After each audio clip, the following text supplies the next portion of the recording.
So, welcome to Sharp Waves. We are here with Dr. Eugen Trinka. I will let him tell us a little bit about himself, and we are talking about the feedback and consequences of the updated classification of seizures that was published in spring of 2025. So, Dr. Trinka, it's all you. Yes, hello. My name is Professor Eugen Trinka, and I'm chair of the Department of Neurology, Neurocritical Care, and Neurorehabilitation. And I'm member of EpiCare, the European Reference Network of Epilepsy Centers in the European Union. And I am vice president of the International League Against Epilepsy. Very keen on classification, and I'm happy that you invited me, Nancy. Thank you so much. Well, thank you for joining me. Could you give us just a little bit of background on the updated classification? Why was it done, and maybe a couple of the major changes that you think are important? Well, I think, first of all, it's important that when we talk about classification, we do not all mean the same thing. And if we ask me about history, that's very risky because I start with the ancient Greek philosophy, where they had the first ideas to classify. It had a meaning, arranging the objects according to certain criteria. In the Renaissance, Paracelsus, for instance, and we had a recent article about that, had also a classification on epilepsies, very elaborated. But the modern times with the International League Against Epilepsy started in the 1960s with Henri Gastaut. In April 1964 at the Marseille Colloquia, he brought together 120 experts looking at that time at EEG, video and clinical information, and discussing for 2-3 days only how to name these seizures and how they are interrelated with each other. What does it mean? That was the basic foundation, 1964. It was revised or refined 6 years later, 1970. Then it was again a seizure classification a few years later in the 1980s. There was the epilepsy syndrome classification. And then there was again a revision about 7 years later. And then it was a long time, a big discussion about that, and some cul-de-sac came up. And in 2017, there was an orderly approach, well, the years before that. And they came up with I think, a very good classification scheme with a practical definition of epilepsy. That all was at that time. So what was new in around 2017 was that there was a pathway for classifying seizures, which was quite useful. The basis was already set in the 1964. So why do we change 8 years later? Well, because there was a feedback published in the literature. Some groups were very unhappy. Some translations were impossible with this terminology. And there were some new advancements in understanding how seizures are generated. So I think it is appropriate after around 8 years to make some revisions, but keeping the old concept, taking into consideration all of the comments which were published, and that was the basis for the update in the classification, which has never been done before. So I think that is a major improvement, to listen to the community, to look at the applicability, and to be in line with the common neurological terminology and classification. Excellent, thank you. So since the most recent update in spring 2025, there have been a few publications related to it. One of them was a survey of neurologists and neurology residents, and they were asked questions about their acceptance of the updates, would they adopt the updates, and about half supported the updates, but half also felt that they were too soon, and only about 30% said that the updated classification was their preferred classification. There seemed to be a preference for the 2017 classification. So can you just discuss this survey? And I know that the task force responded to this publication, so can we maybe talk about this just a bit? Yeah, it was very interesting because the process which was followed was extremely precise, for the first time following all the regulations of the ILAE and including all translations which were never before the case. So I think we have to take that into consideration. A few weeks after that, they did the survey among a network of neurologists. It was a survey, more or less, what do you think about that classification? How do you like it? And here, I think, is the main problem. It's not about liking a classification or liking a term, or I think it's more practical to use that or that, but whether the concept behind is the right one because the system claims to provide a general reference system in medicine and in neurology and specifically in epilepsy for theoretically undisputable reasons.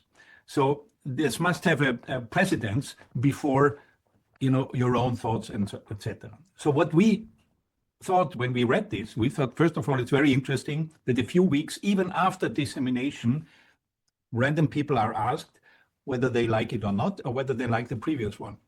We went into the paper and our Spanish friends, they looked at the translation of the Spanish translation. Major key points, consciousness was kept in the Spanish translation. You see, the problem in the 2017 clarification is that they used awareness as a surrogate, which is a very problematic thing because it's only one part of consciousness, and consciousness research would definitely say, well, this is only one part of the medal and you need responsiveness. The Spanish translation of 2017 never adapted the term awareness because it does not exist in Spanish. And this was confirmed by the Spanish colleagues. So they had one of the major criticism was not evident for the Spanish colleagues. Secondly, the strategy which they used to disseminate was quite, not systematically, and 120 neurologists responded within their network. And there was no exposure or training or whatsoever in this group. So you got overwhelmed with this question, and then the first reaction you say, well, again, something new, I don't like it. More or less. I think they had a nice idea to do that, and we are grateful. But I think it needs a little bit of better preparation before you make something like that. It highlighted for us how important it is to disseminate the knowledge and to explain precisely what are the changes and why are the changes there. And I would be happy to go into that if we have time, Nancy. Excellent, thanks. Yeah, so you mentioned an important point, I think, which is that the survey was given just a few weeks after the updates came out, and change, no one really likes change, and change takes time. So it sounds like you weren't particularly surprised that, the updates were not accepted with open arms. Well, the updates were taken with huge open arms, depending on whom you ask. Okay. And we had extremely positive feedback, and also wherever you present that, people say, well, finally, this is a very good change. And I can tell you what the changes are in fact. So first of all, there's a cat going on my table, which I have to remove here. So first of all, it was a clear simplification to the previous classification. They had 62 seizure types, and that is almost impossible for anyone to comprehend. So we made a taxonomic criteria and have 2 + 2 classes of seizures. It's focal seizure, generalized seizure, then you have the unknown, whether it's focal or generalized, and then you have the unclassified, where you simply don't know enough of the seizure type. But you have focal and generalized, these are the classes. Biological entities, you would say, and we removed the onset because we know now that generalized seizure also have an onset somewhere, which is not generalized, which points to certain parts of a network, but they can be very precisely having an onset which may be consistent. And this is new knowledge, so we had to remove the onset. Even in the old classification, it was written, well, generalized onset also starts somewhere and engages the network, but we still call it onset, which was inconsistent. So we removed it, and that was agreed in the big group. The second point which was there is consciousness is a classifier, and consciousness is more than just awareness. So you have to investigate during a seizure or get all the information whether the patient is able to react and can have a recall about the seizure, what's happening. These two components are used in general medicine, general neurology for taking history. So that was the second big change. And then we have the broad description of the seizure is in the basic version observable or non-observable. So you saw something, you don't need any technical equipment. You see something and you describe it. And you describe it according to the terminology. Terminology is how you use words to describe something, and classification has a biological meaning. So in the previous classification, these were mixed. So we separated that, and there's a big group of Hans Lüders who always criticized when you do pre-surgical evaluation, you have to describe the seizure, then you know where it is. It has an anatomical implication. John Newling's Jackson started with that. And we have that now included in the descriptors of the focal seizures. So we reduced it overall from 60 something seizure types to let's say 2 classes and overall 20 seizure types if you have the different generalized seizure types which have been prevailed. So I think these were the major changes overall in the group, and that makes sense, it's logic and it's applicable.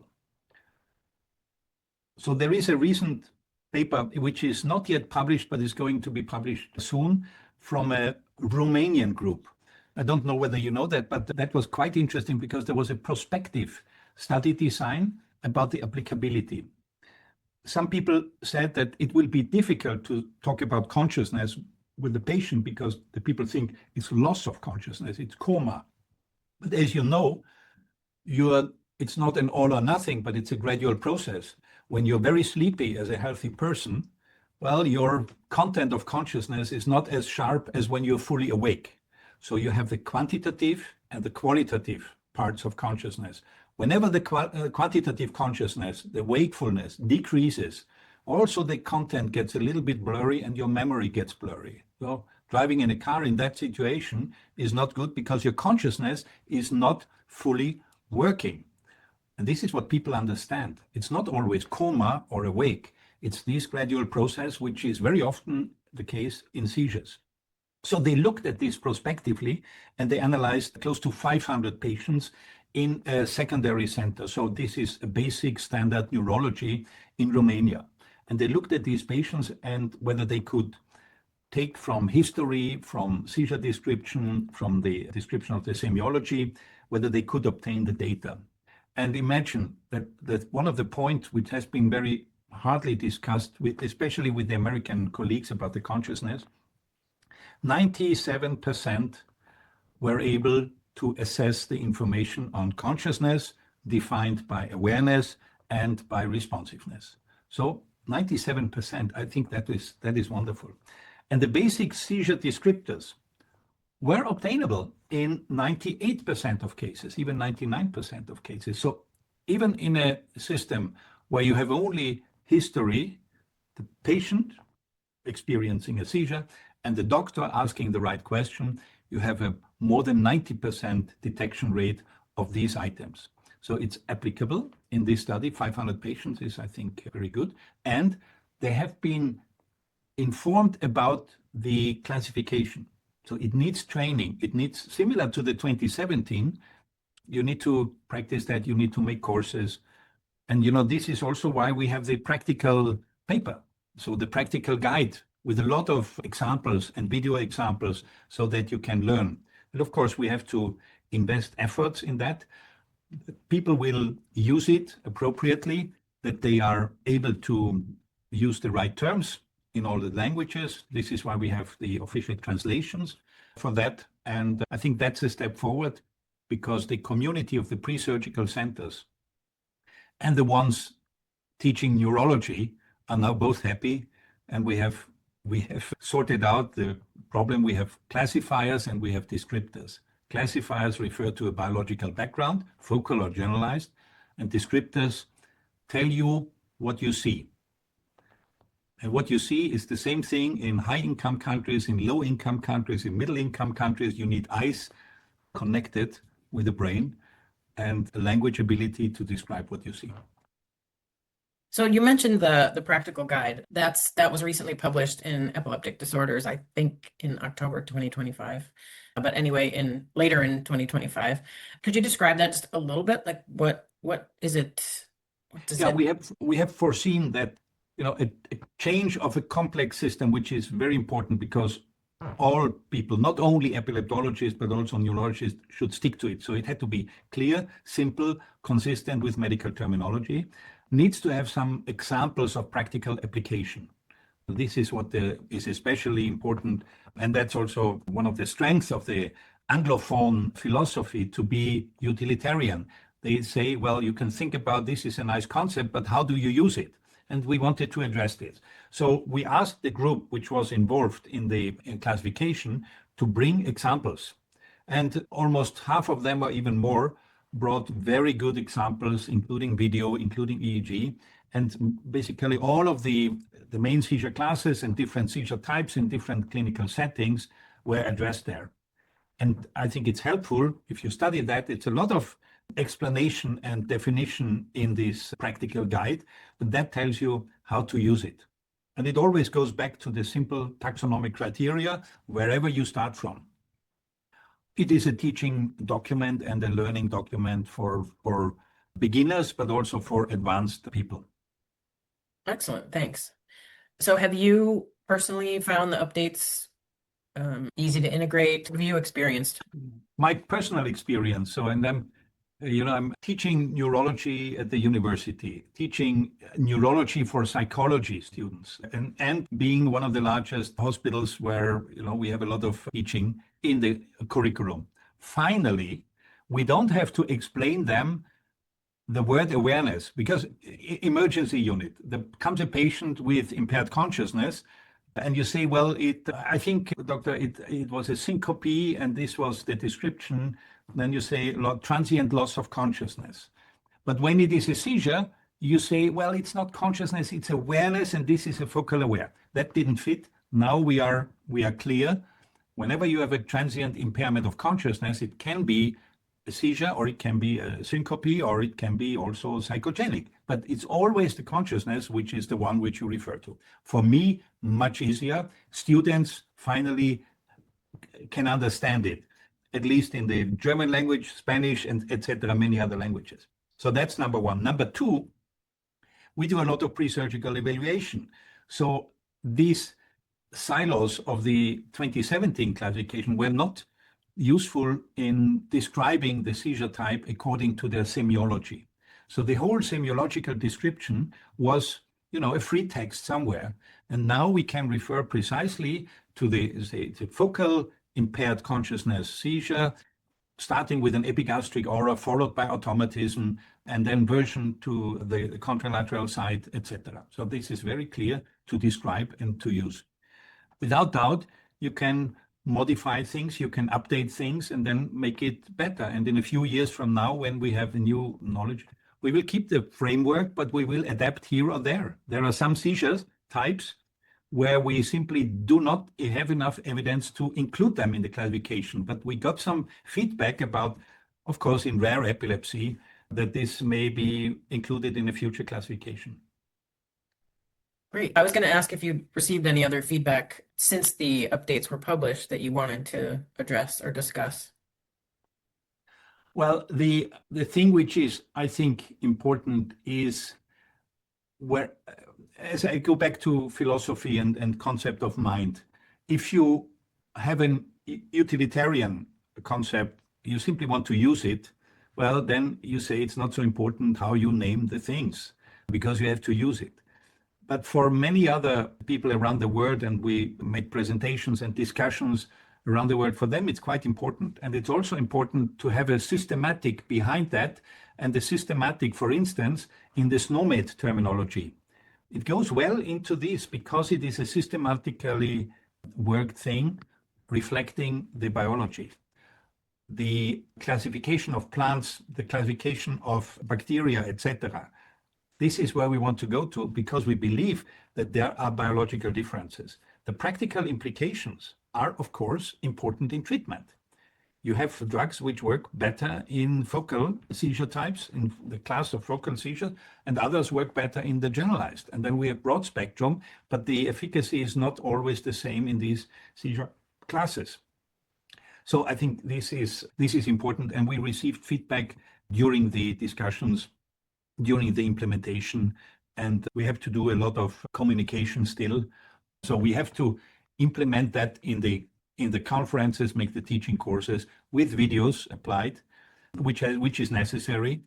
And I think that will be an improvement and a simplification, easier to use than the previous one, and especially easier to adapt to different languages and settings. Great, thank you. So it sounds like there'll be some communication, some training, some socialization to get people familiar with it. Yeah. Any other thoughts you want to add? Well, one of the thoughts which came to me during this public, you see, the public exposure, the process of the league is quite complex. Yeah.